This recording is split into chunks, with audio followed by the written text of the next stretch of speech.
Halo saudara-saudara, jumpa lagi dengan komentator gadungan di sini. Dengan komentator yang gadungan. Seperti biasa, kalau kita sudah berjumpa, maka kita akan membahas berbagai tema olahraga menarik, berbagai rumor, berbagai isu sepak bola yang sedang tren dan aktual dari seluruh dunia. Dan hari ini kita akan membahas apa ya? Oh ya, Liga Indonesia. Ini kelanjutannya bagaimana setelah tragedi Kanjuruhan kemarin. Sementara liga-liga di beberapa negara Asia Tenggara sudah selesai, Indonesia masih aja pusing. Soalnya kelanjutan Liga Indonesia ini saudara-saudara untuk musim 2022-2023 akan tergantung pada PSSI sendiri untuk menjalankan rekomendasi tim gabungan independen pencari fakta. Nah, kita akan bahas di edisi kali ini saudara-saudara. Nah, begini saudara-saudara. Kompetisi di tetangga kita ini beberapa udah ada yang selesai. Kayak di Liga Super Malaysia, itu udah ada tuh juaranya Johor Darul Taksim. Ini gelar ke banyak lah. Hampir tiap tahun mereka juara itu.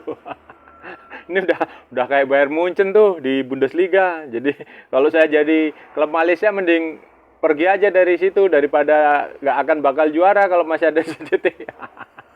Terus di Singapura juga udah selesai, Albirex Niigata Singapura juara. Nah ini juga aneh nih di Singapura nih, dari 10 musim terakhir 8 musim itu tim dari luar negeri yang juara, hanya ada 2 tim lokal yang juara.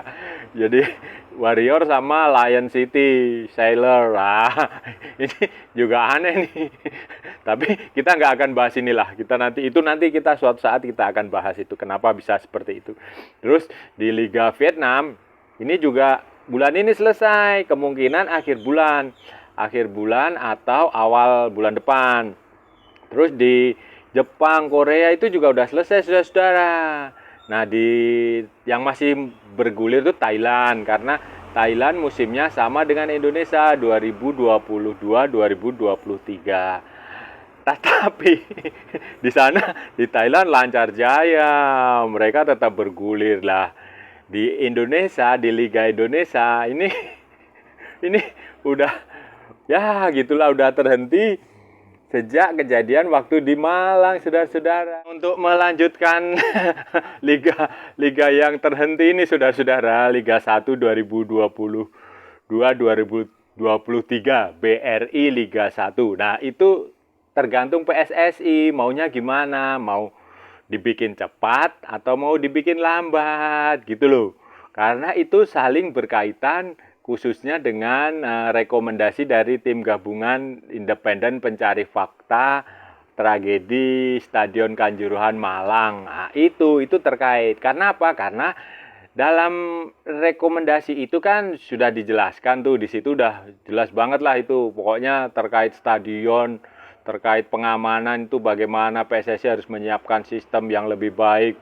Ya dengan bersama dengan tim transformasi FIFA yang dibentuk itu, yang waktu kemarin Gianni Infantino datang itu. Nah, itu terus yang tak kalah penting juga kan, itu dalam rekomendasi itu juga harus meminta pertanggungjawaban PSSI sebagai institusi, dan direkomendasikan pula harus ada pergantian ketua umum gitu loh. Nah, dengan kata lain ya KLB gitu. Nah, ini kan tergantung PSSI. Ya, PSSI kayaknya sih nggak mau KLB gitu loh. Kan kalau mau bikin KLB, Kongres Luar Biasa itu kan syaratnya harus ada usulan dari anggota. Anggota itu ya kalau nggak salah tuh 50% lebih lah.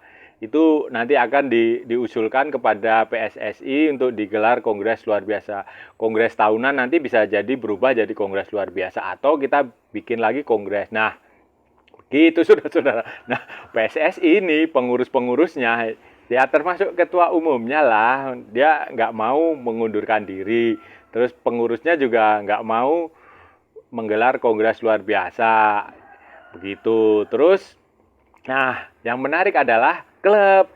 Klub ini ada ya, biasalah pro dan kontra itu biasa di Indonesia ini. Klub ini juga ada beberapa klub yang sudah apa ya istilahnya mengeluarkan pernyataan resmi bahwa mereka menghendaki adanya kongres luar biasa. Tapi ada juga klub yang enggak, mereka cukup cukup cukup nggak mau gitu kalau ada pergantian. Nah, klub yang jelas yang sudah pasti minta KLB itu dua klub, Persis Solo sama Persebaya Surabaya. Bahkan Persis Solo itu si Kaisang itu udah ngeluarin pernyataan resmi di web mereka, web Persis Solo, untuk diadakan kongres luar biasa. Tuntutannya ada banyak, saudara-saudara. Ada banyak. Jadi nggak hanya sekedar mengganti ketua umum PSSI atau mengganti kepengurusan, tapi lebih kompleks lagi. Mereka ada minta pemberdayaan Asprop lah, terus macam-macam lah itu. Pokoknya ada banyak itu. Terus ada juga yang ya Madura United itu, Presiden Madura United itu juga sudah kayaknya sinyalnya akan mendukung KLB. Walaupun belum jelas apakah mendukung atau tidak. Terus beberapa klub kayak PSIS Semarang itu CEO-nya atau apanya itu.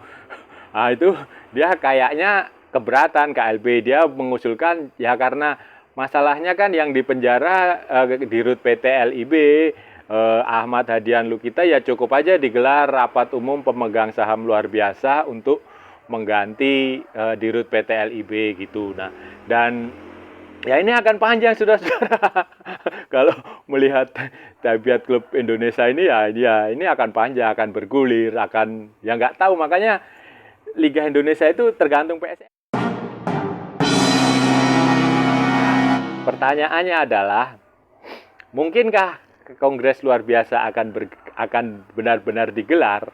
Mungkinkah kepengurusan Iwan Bule akan berganti lagi? Begini saudara-saudara, kalau kita membaca tabiat klub-klub pengurus sepak bola di Indonesia, ini semuanya itu oportunis saudara-saudara. Kalau saudara ingat, saudara tahu ya, oportunis mereka. Mereka kayak politisi yang ada di Senayan tuh, kayak anggota DPR, kayak partai-partai politik di Indonesia. Mereka tuh oportunis sekali, bukan lagi sekali, super oportunis. Mereka akan mengikuti kemana angin bergerak. Mereka nggak akan berani mengeluarkan pendapat sendiri. Mereka akan ngajak teman-temannya gitu loh. Jadi, dan itu akan dilihat nanti teman-temannya cenderung ke arah mana gitu loh. Nah, kalau teman-temannya cenderung ke arah KLB, mereka akan ikut KLB. Tapi kalau teman-temannya cenderung nggak mau KLB, mereka nggak akan KLB gitu. Karena ini bukan asal ngomong saudara, ini sejarah, pengalaman masa lalu itu selalu begitu. Semua klub Indonesia itu cari aman pengurusnya. Walaupun klubnya udah ada di Liga 1, ada di Liga 2, ada pengurus klub, itu orangnya ya itu aja. Orangnya sejak zaman dulu, sejak zaman lama itu ya itu aja, cuma berganti baju aja, berganti omongan, nah gitu aja. Jadi tujuannya supaya mereka bisa bertahan di situ. Saya tuh nggak tahu kenapa ya, jadi sepak bola di Indonesia itu udah kayak ya kalau nggak jadi pengurus, kalau nggak berkuasa itu udah kayak dunia mau kiamat gitu loh. Itu aja. Jadi mereka akan berusaha sekuat tenaga untuk tetap eksis di sepak bola. Kalau saudara-saudara ingat, nah ini kita flashback ke masa lalu ya, di zaman Nurdin Halid itu. Kalau saudara ingat dulu itu ada ikrar kesetiaan. Ikrar kesetiaan kepada Bapak Nurdin Halid. Walaupun beliau ada di penjara, mereka tetap bersikeras. Tapi pada akhirnya juga berubah haluan juga gitu loh. Di detik-detik akhir berubah haluan. Bahkan ada beberapa orang yang dengan gagah perkasa seolah-olah paling bersih, teriak diganti Nurdin di paling depan. Begitu, itu udah terjadi. Terus setelah itu ganti pengurus juga sama aja. Di eranya di era kepengurusan Johar Arifin Husein. sama aja gitu. Tadinya orang yang menentang jadi pro, terus tiba-tiba berubah lagi menentang. Terus ganti Pak itu Nyala Mataliti juga sama aja. Wah, semuanya setia dengan Pak Nyala Mataliti. Wah, gini terus. Kita akan mempertahankan mati-matian gitu. Terus ternyata setelah angin berubah ya berubah lagi. Itu selalu begitu. Zaman Pak Edi Rahmayadi juga begitu. Sekarang zaman Pak Iwan Bule ya sama aja saudara-saudara. Mereka berikrar, wah ini belum ada yang mau ganti, semuanya masih seneng. Nah, nanti pada akhirnya kalau ada KLB, kalau suara lebih banyak menghendaki KLB, apalagi ini terkait pemerintah, saudara. Karena begini, memang pemerintah tidak bisa campur tangan mengganti ketua umum PSSI. Tapi saudara-saudara harus ingat, TGI, Tim Gabungan Independen Pencari Fakta itu dibentuk oleh pemerintah, oleh presiden, dan diketuai oleh Menko Polhukam. Dan rekomendasinya juga sudah diserahkan kepada presiden. Otomatis presiden wajib melaksanakan itu, gitu loh. Dan kalau PSSI tidak melaksanakan itu juga, akan ada banyak konsekuensi. Kenapa? Ini sederhana saja, stadion. Stadion itu milik pemerintah semua, saudara-saudara.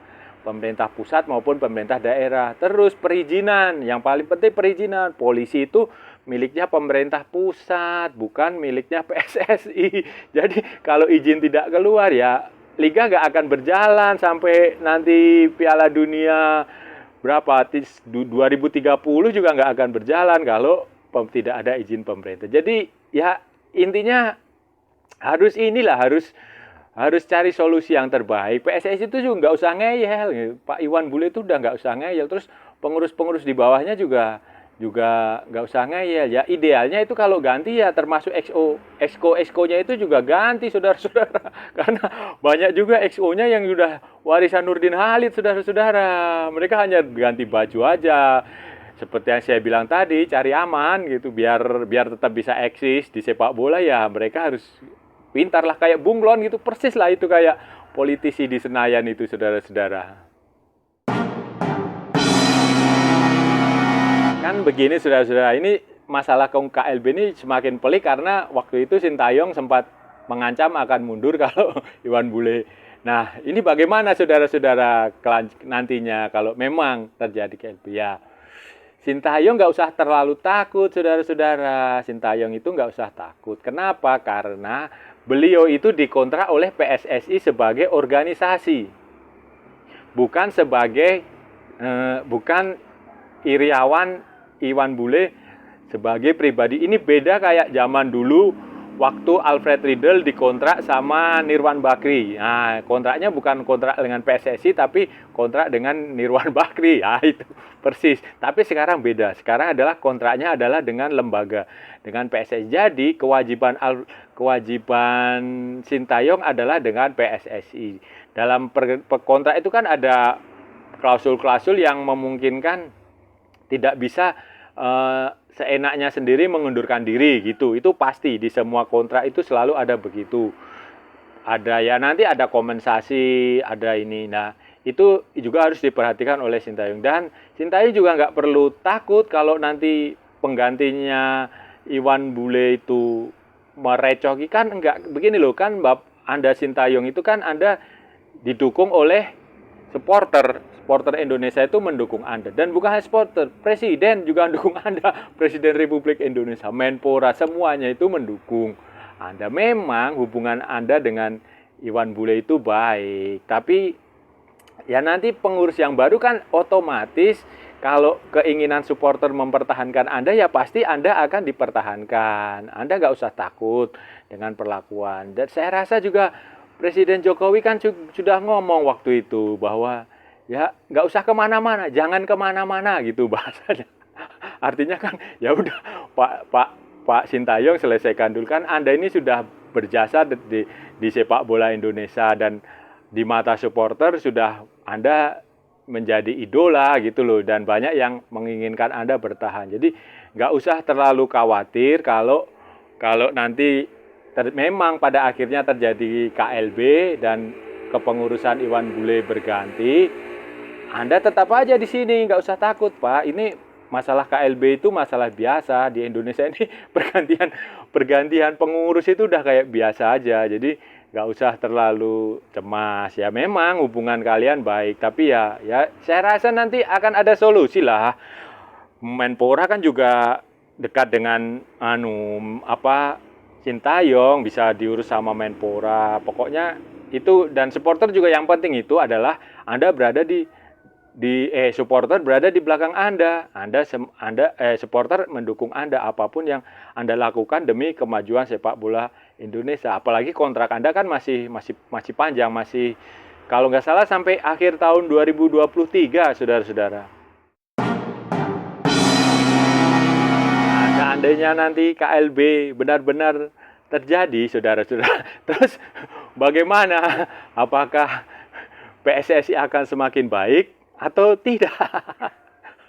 Atau bagaimana, saudara-saudara? Kalau saya sih nggak terlalu bodoh amat, saudara-saudara. Apa PSSI itu ketuanya siapa itu bodoh amat. Mau ketuanya orang Indonesia, mau dari dinaturalisasi. Orang asing dinaturalisasi atau orang mana atau apa, saya nggak peduli. Karena begini loh, itu nggak akan sama aja nanti pada akhirnya selama pengurusnya itu masih itu aja gitu loh, saudara-saudara. Jadi kalau dibilang ikan busuknya di kepala, ya PSSI itu nggak berlaku gitu loh. Karena itu terkait banyak hal gitu loh. Di PSSI itu pengurusnya juga harus diganti semua gitu loh. Dan itu memungkinkan tidak. Dan ya kalau dengan sistem pemilihan, sistem kongres, sistem demokrasi yang diterapkan, ya nggak akan itu terjadi itu. Pengurusnya ya itu aja, orang itu ya itu aja. Nanti ganti baju, cuma ganti baju, cuma ganti omongan itu aja. Tetap oknum-oknumnya ya tetap masih aja itu. Dan selain itu juga yang nggak kalah penting itu klub, saudara. Klub itu juga harus, ya gimana ya, klub Indonesia itu kan mau menang sendiri gitu loh. Mau enaknya sendiri. Begitu pula supporter gitu loh.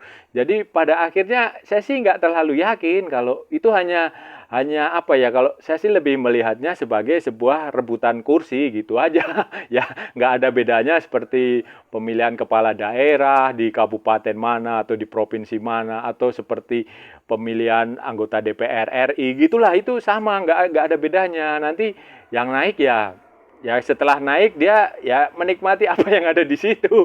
Semua fasilitas yang ada di situ, menikmati apalah kepentingan dia, bisa memasukkan kepentingan dia, bisa memasukkan membawa kepentingan sponsor dia. Ya kayak gitulah, nggak akan beda jauh ya.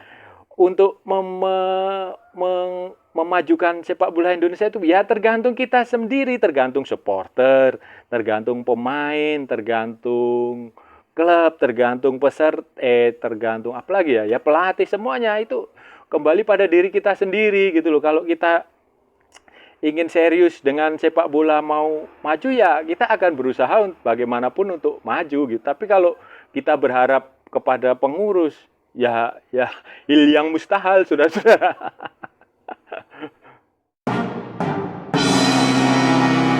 Nah, kalau ini nggak selesai bagaimana, saudara-saudara? Kalau ternyata PSSI memilih jalur yang rumit lah, ya lama dia nggak mau menggelar KLB, dia nggak mau ikut menjalankan rekomendasi. Ya yang rugi ya semuanya rugi, khususnya klub. Bayangin saja berapa banyak uang yang dikeluarkan klub selama penghentian kompetisi. Nah, pemain juga rugi, nggak ada pertandingan. Terus ya pikirkan juga orang-orang yang bekerja di sekitar stadion itulah, tukang parkir, tukang jual tahu, cangcimen, nah tukang jual minuman itu juga berdampak semua gitu loh. Itu resikonya di situ. Dan yang paling penting ya tim nasional akan berpengaruh, karena dengan tidak adanya kompetisi, tidak adanya pertandingan, ya gimana pelatih tim nasional Sintayong menilai pemain, iya kan? Ya yang paling bisa dilakukan Sintayong ya sekarang pelatnas ini seperti yang baru saja dilakukan di Turki itu, timnas U20, terus nanti sebentar lagi kan ada Piala AFF. Nah itu bisa timnas timnas senior bisa dikumpulkan, bisa punya waktu panjang untuk menggelar pemusatan latihan. Itu keuntungan. Tapi secara umum ya jelas semakin lama kompetisi jeda ya rugilah semuanya. Klub terutama pemain yang bukan timnas ya gimana mereka mau gimana? Mau kembali lagi main tarkam? Apa tidak lebih beresiko lagi? Resiko bahayanya bisa 2-3 kali lipat gitu loh. Nah, terus ya roda ekonomi sepak bola berhenti kan gitu.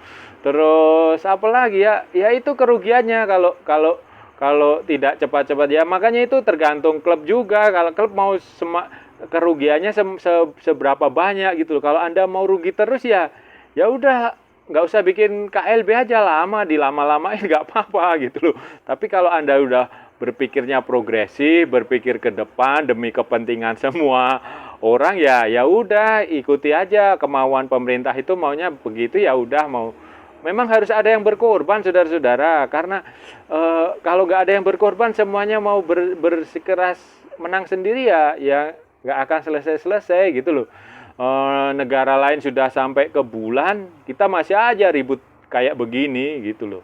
Jadi ya mohonlah selesaikan itu masalahnya. Rekomendasi itu termasuk KLB, termasuk apa keamanan semua syarat-syarat yang diminta itu selesaikan dan segeralah diselesaikan liganya gitu loh. Selesaikan sampai ya 2022 2023, jangan lagi nanti ini liga 2022-23 dihentikan terus mulai lagi dari awal lagi kan kasihan yang kemarin yang selama ini sudah bertarung di papan atas tuh kayak Madura United itu udah di atas, terus PSM itu juga udah di atas. Nah itu kan kasihan lagi kalau mereka harus mulai lagi dari nol, musim dimulai dari baru lagi gitu loh. Nah, itu tadi saudara-saudara. Kita sudah bicara panjang lebar, kita sudah membahas soal kelanjutan Liga Indonesia ini seperti apa. Kita juga sudah membahas KLB, kita sudah membahas kemungkinan-kemungkinan yang akan terjadi itu seperti apa. Kita bicara panjang lebar lah saudara-saudara, dan saya rasa sudah cukup ya saudara-saudara ya. Ini saya udah mulutnya sampai berbusa-busa ini. Ya, oke saudara-saudara, kalau ada salah-salah kata ya saya mohon maaf. Kalau ada itu sebuah kebenaran ya memang itu kebenaran. Nah, kalau ada waktu kita akan sambung lagi di edisi selanjutnya dengan tema-tema lain yang jauh lebih menarik, yang lebih berbobot. Oke saudara, jangan lupa like, share, and subscribe, dan ikuti pula akun media sosial Komentator Gadungan di Instagram dan di Facebook.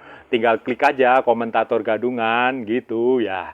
Dan jangan lupa, oke kita akhiri saja saudara-saudara. Salam olahraga dan merdeka.